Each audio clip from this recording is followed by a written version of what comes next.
होता था, जब तक सेमीकंडक्टर्स आगे तक इजाद नहीं हुए थे, हम लोग वैक्यूम ट्यूब्स का इस्तेमाल करते थे।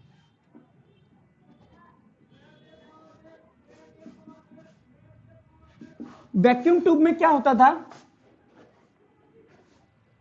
एक एनोड होता था, एक कैथोड होता था, और एक ट्यूब के अंदर वैक्यूम क्रिएट कर दिया जाता था।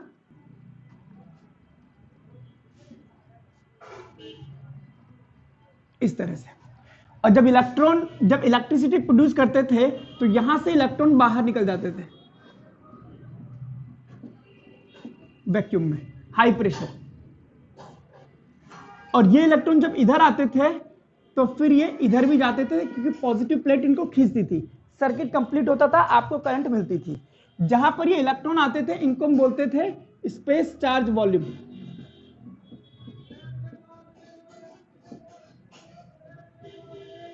इनको हम बोलते थे डायोड्स, क्योंकि इसमें 2 इलेक्ट्रोड हुआ करते थे। दैट इज, एक होता था एनोड, एक होता था कैथोड। बट इनमें दिक्कत यह होती थी, अच्छा एक और चीज लिखना, electron is emitted due to heating. तो इसमें टाइम बहुत लगता था, पहली चीज, क्योंकि जब तक वो गर्म नहीं होगा ये इलेक्ट्रॉन नहीं निकालेगा। किसी भी मेटल से इलेक्ट्रॉन निकालने के तरीके, या तो उसको लाइट से निकाल दो सूटेबल वेवलेंथ की, या तो उसको हीटअप करो। बट यहां पे एक दिक्कत ये होती थी कि इलेक्ट्रॉन जब निकलते थे तो इस मेटल को पॉजिटिवली चार्ज छोड़ जाते थे। नो डाउट वो खींच रहा है, लेकिन खींच ये भी रहा होता है। इसीलिए ये स्पेस चार्ज वॉल्यूम इधर की तरफ थोड़ा सा अट्रैक्टेड रहता था, इसीलिए उतना ज्यादा एफिशिएंसी आपको नजर नहीं आ रही थी। वोल्टेज आपको हाई करना पड़ता था इनको खींचने के लिए। इसलिए हमने एक नई चीज करी, इसमें एक और इलेक्ट्रोड लगा दिया जिसको हमने बोला ट्रायोड। उसमें हमने क्या करा कि यहां पर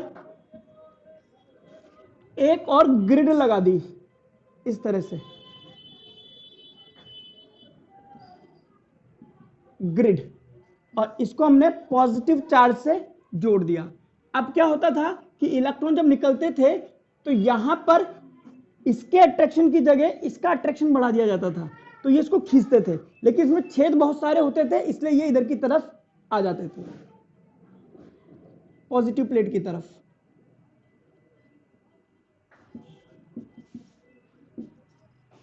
और इसीलिए इसको बोला गया ट्रायोड। ट्रायोड का मतलब 3 इलेक्ट्रोड, एक 2 तो एनोड हो गए और एक कैथोड हो गया, सीधी सी बात है। ये एनोड, ये एनोड, तो 2 एनोड और 1 कैथोड। बनाइए इसको।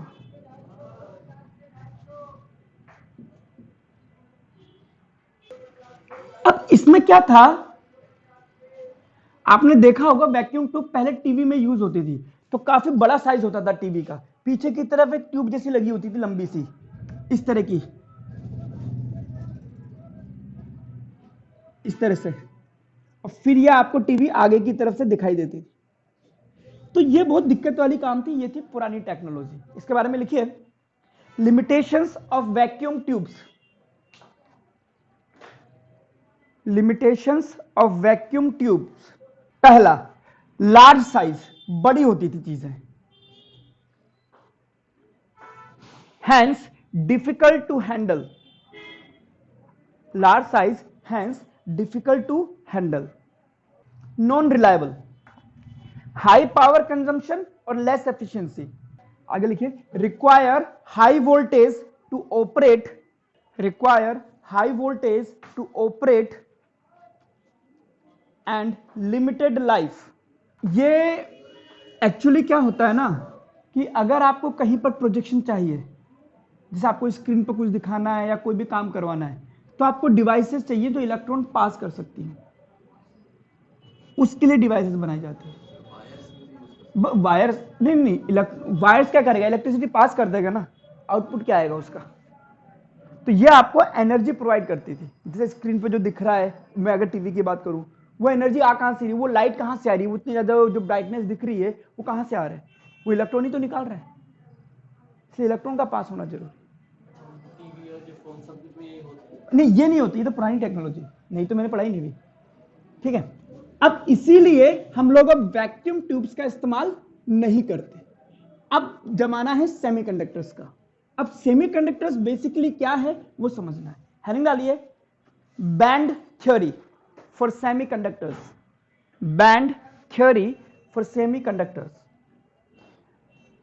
पहली चीज बता दूं, बैंड थ्योरी सिलेबस में नहीं है, इस साल क्या कभी भी नहीं थी, बट सेमीकंडक्टर किस तरह से ऑपरेट करते हैं उसके लिए कुछ हद तक ये समझना पड़ेगा, बहुत डिटेल में नहीं, बट उसके जो मेन रिजल्ट है वो मैं आपको समझा देता हूं। देखिए आप समझिए, हमारे पास सेमीकंडक्टर होते कौन है, कार्बन वाला ग्रुप, कार्बन, सिलिकॉन, जर्मेनियम, ये सब तो मैंने मान लिया जर्मेनियम या सिलिकॉन कुछ भी मान लेता हूं। इसमें हमारे पास शेल होते हैं, ये मानो आपका पहला शेल है, ये मानो आपका दूसरा शेल है, ये आपका तीसरा शेल है, ये आपका चौथा शेल है, इस तरह से कई सारे शेल होते हैं, है ना, KLMN, ये होते हैं हमारे एनर्जी लेवल कहते हैं इनको।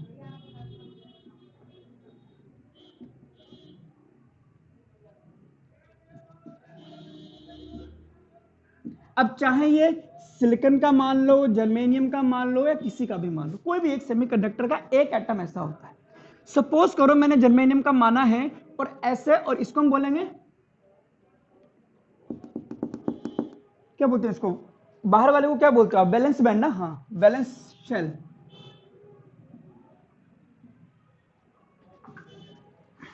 ठीक है, अब आप क्या करो, ठीक है, अब आपने जर्मेनियम के बहुत सारे एटम ले लिए, एक साथ मिला दिया, तो उनके शेल भी मिक्स हो जाएंगे। अब सोचो, अभी तक आप एक एक बना रहे हो, जब आप एक मोल ले लोगे तो ये पहला शेल जो होगा एक एटम का, तो दूसरे वाले का भी पहला शेल यही होगा, तीसरे वाले का भी होगा, चौथे वाले का भी होगा, पांचवें वाले का भी होगा, जितने भी एटम मिलाए सबका पहला शेल तो ओवरलैप करेगा ही करेगा। इसी तरह से दूसरा शेल भी ओवरलैप करेगा, तीसरा शेल भी ओवरलैप करेगा, तभी बोला मैंने 4 बनाने को, हाँ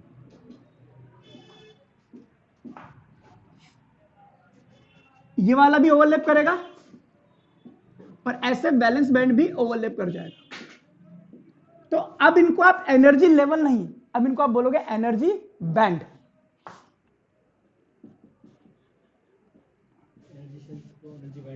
अब ये बैंड बन गए, क्योंकि एक थोड़े ना, कई सारे ओवरलैप हो गए। अब जैसे ये ओवरलैप होते हैं तो ये देखा जाता है कि सबसे आउटर मोस्ट शेल जो है ये स्प्लिट हो जाता है, ये स्प्लिट होकर के 2 बैंड बनाता है, एक कहलाता है वैलेंस बैंड और एक कहलाता है कंडक्शन बैंड, और इन दोनों के बीच का जो गैप है ये कहलाता है फॉरबिडन एनर्जी गैप।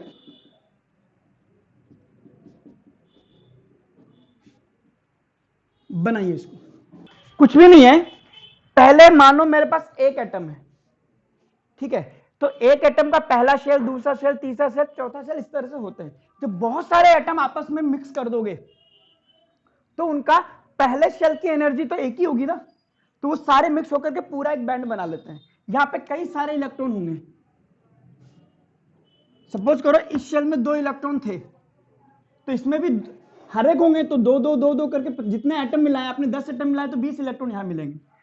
फिर ये सेकंड शेल है, तो सबके सेकंड शेल ओवरलैप करेंगे तो उनके इलेक्ट्रॉन यहां जाएंगे। तो इस तरह से हम सबको बना रहे हैं, और इसको हम शेल या लेवल नहीं कह रहे, अब ये एनर्जी बैंड कहलाएगा, क्योंकि इसमें बहुत सारे हैं, एक नहीं है।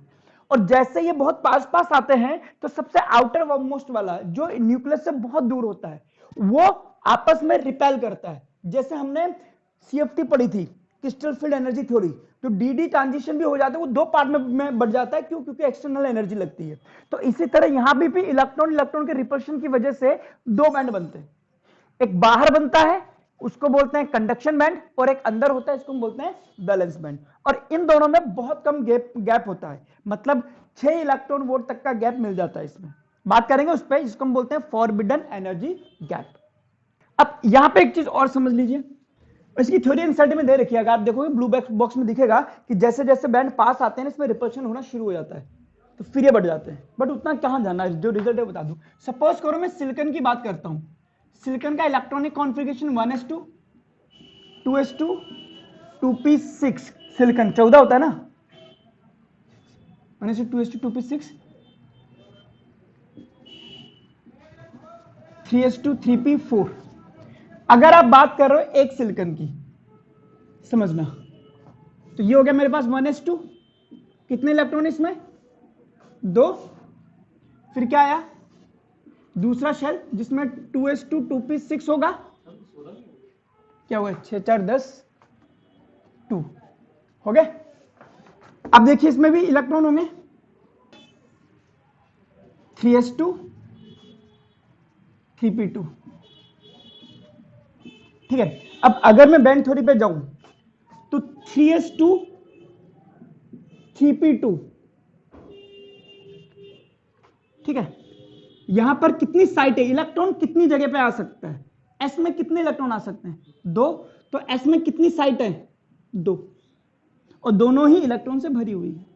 पी में टोटल कितने इलेक्ट्रॉन आ सकते हैं, तो अवेलेबल साइट कितनी है, 6, बट इलेक्ट्रॉन कितने हैं आपके, बनाइए इसको।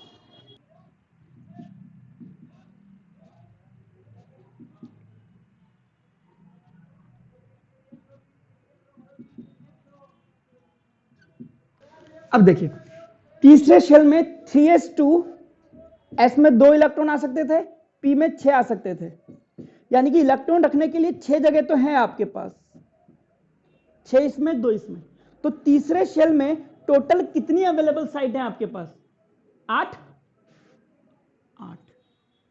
उनमें से कितनी साइट पे इलेक्ट्रॉन है, कितनी साइट खाली खाली बची, 1 2 3 4,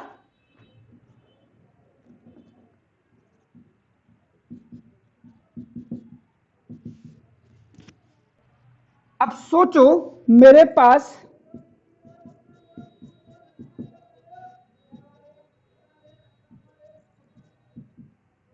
यही है, मैंने ऐसे n एटम मिला दिए, बैंड पे आ गया, आउटर मोस्ट शेल में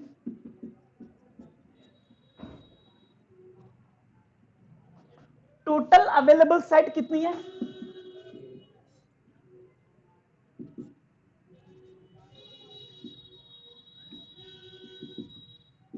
एक एटम में कितनी थी 8, तो n एटम मिला दोगे तो 8n, जिसमें से कितनी साइट फिल्ड है, 4n, खाली कितनी है,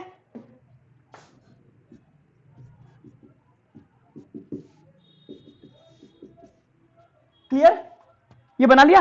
अब क्या होता है जैसे आपने यहां आए तो यहां पर टोटल 4n इलेक्ट्रॉन मिलेंगे,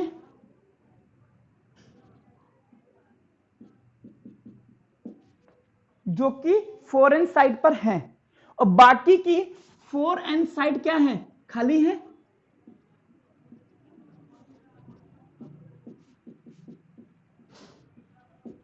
बोलो, यानी कि ये जो बैंड बना है इसमें टोटल 8n साइट है, जिसमें से 4n साइट में इलेक्ट्रॉन है, 4n खाली है, और जब ये बढ़ता है तो 2 बैंड में बढ़ जाता है, जो वैकेंट वाला होता है 4n साइट वो कहलाता है कंडक्शन बैंड, और ये जिसमें इलेक्ट्रॉन होते हैं ये जो बैंड बनाता है इसको हम बोलते हैं वैलेंस बैंड। तो ओवरऑल बैंड थ्योरी में मुझे सिर्फ इतनी सी बात बतानी थी कि आपके पास जब बहुत सारे एटम इकट्ठा हो जाते हैं तो आउटर मोस्ट शेल 2 पार्ट में बढ़ता है, एक को हम बोलते हैं कंडक्शन बैंड जो ऊपर होता है, एक होता है वैलेंस बैंड, वैलेंस बैंड में इलेक्ट्रॉन होता है, कंडक्शन बैंड आपका क्या है, खाली अभी, और इन दोनों के बीच का जो गैप होता है इसको हम बोलते हैं फॉरबिडन एनर्जी गैप। चलो लिखिए types of material on the basis of band theory, या टाइप्स ऑफ मटेरियल लिख लो, अब सिलेबस की बातें चालू हो गई। बैंड थ्योरी भी इतनी नहीं थी, बट मैं वहां पे बार बार कंडक्शन बैंड, वैलेंसी बैंड बोलता तो आपको अजीब सा लगता। बैंड थ्योरी बहुत शॉर्ट में पढ़ाई है मैंने। ये रजिस्टर आपके first year second year engineering तक काम आने वाला है, इसे संभाल के रखना अगर आप पास हो गए 12th में तो। चलिए, हरकतें नहीं लगती ना लोगों की। चलिए आइए, एक होते हैं कंडक्टर। अब बैंड थ्योरी कहती है कि कंडक्टर का कंडक्शन बैंड और वैलेंस बैंड दोनों ओवरलैप करते हैं, यानी कि इनके बीच में फॉरबिडन एनर्जी गैप कितना है? 0। इसीलिए रूम टेम्परेचर पर ये इलेक्ट्रॉन यहां भी रहेंगे, यहां भी रहेंगे, क्योंकि इलेक्ट्रॉन को यहां से वहां तक जाने में कोई एनर्जी नहीं चाहिए। और कंडक्शन बैंड में इलेक्ट्रॉन आने का मतलब वो कंडक्टर बन गया है। It can conduct the electricity, that is why they are called as conductor. बनाइए इसको। और आइए, इंसुलेटर की बात करें तो कंडक्शन बैंड और वैलेंस बैंड में गैप बहुत ज्यादा होता है। ये band gap approximately 3 electron volt तक का होता है या उससे ज्यादा। ठीक है, इससे ज्यादा माना देता हूं, पहली बात। तो बैंड गैप कितना है? More than 3 electron volt. अब बताइए, क्या इलेक्ट्रॉन जो कि कंडक्शन बैंड में है वो इस वैलेंसी बैंड में जा सकते हैं? नहीं जा सकते। They will require some energy. इसीलिए टेम्परेचर बढ़ाने पर, एक पर्टिकुलर टेम्परेचर के बाद they can behave like a conductor. अभी नहीं। At absolute 0 no electron is found in conduction band. कि at absolute 0 conduction band is fully empty, but when you increase the temperature and these electron will get some energy, they can try to pass through the energy gap, and after a particular temperature when this electron will able to pass through the energy gap, they will be in conduction band. Now they will act as a conductor, but ये energy gap इतना ज्यादा है कि उतनी energy आप उसको दे नहीं सकते। Even a wood can act as a conductor. आप क्या करोगे कि यार बैंड गैप ज्यादा है, इसको एनर्जी दो। एनर्जी दोगे उससे मेरे जलने लग जाएगी वो। तो इसीलिए इंसुलेटर कहलाते हैं। हाँ, electron can not pass the energy gap. Conduction band is empty.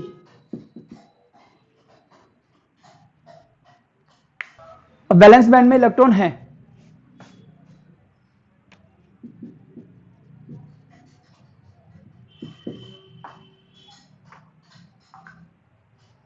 अगर ये एनर्जी गैप कम होता,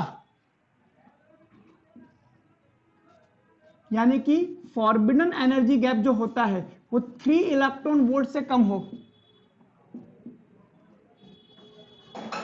तो रूम टेम्परेचर पर तो these electron won't get sufficient energy to pass through the energy gap, but when you increase the temperature there these electron can pass through the energy gap and jump to the conduction band. Now they can act as a conductor. अभी insulator, बाद में that is why they are called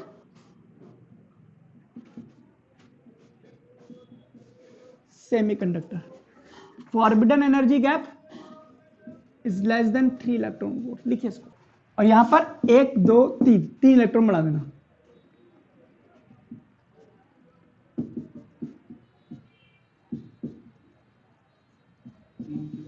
मतलब बहुत कम पहुंचते हैं। अगर मान भी लो कि कुछ इलेक्ट्रॉन पहुंच भी जाते होंगे तो वो संख्या इतनी कम है कि वो इलेक्ट्रिसिटी कंडक्ट कराने के काम नहीं आएगी।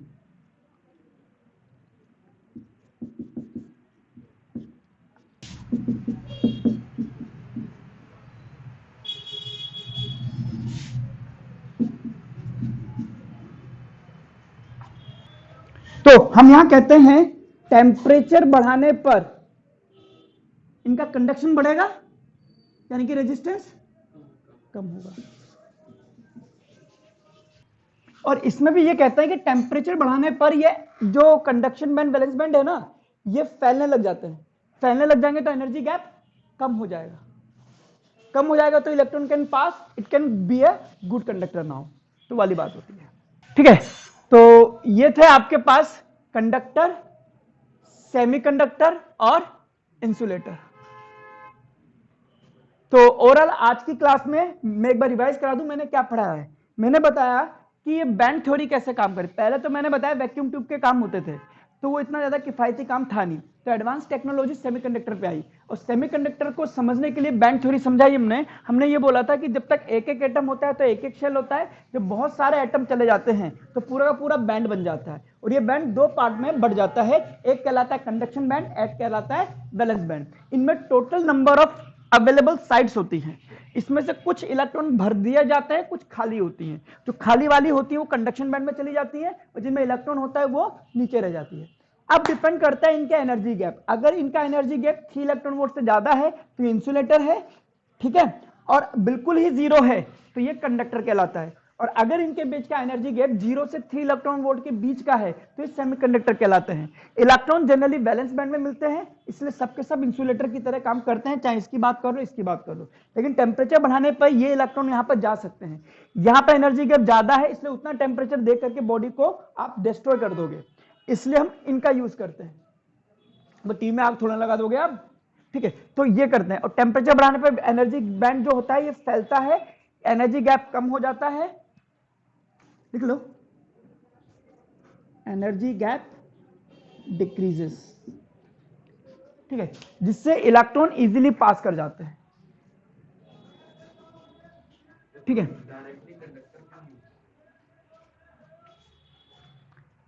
ठीक है, अब कहने वाली बात जो क्वेश्चन आता है वो आता है कि रूम की कंडक्टर में conduction band valency band electron होते हैं या खाली होते हैं?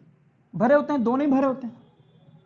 इंसुलेटर में कंडक्शन बैंड खाली, वैलेंस बैंड भरा है, और सेमीकंडक्टर में कंडक्शन बैंड पार्शियली फिल्ड है, बहुत कम इलेक्ट्रॉन है, these electron are not sufficient enough to pass the electricity. अब हम पढ़ेंगे सेमीकंडक्टर, ठीक है, हो गया, और इनका टेम्परेचर ऐसा हो गया। चलिए बाकी मैं आपको नेक्स्ट क्लास में समझाता हूं।